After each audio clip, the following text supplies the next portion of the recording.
میم ها از کجا می آیند؟ پارت 1. دوستان صندلی یاروه، می‌بینی؟ صندلی یاروه، من نشستم روش، داره نگاه میکنه. ببین صندلی یارو چی نقره پقره اینا میفروشه اینجا، میبینی؟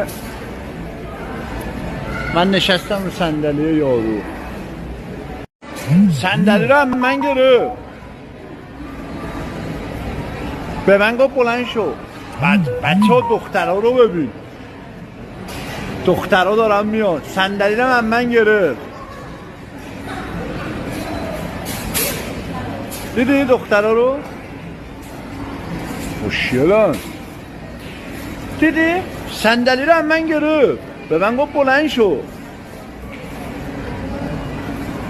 سابسکرایب یادت نره دوست من.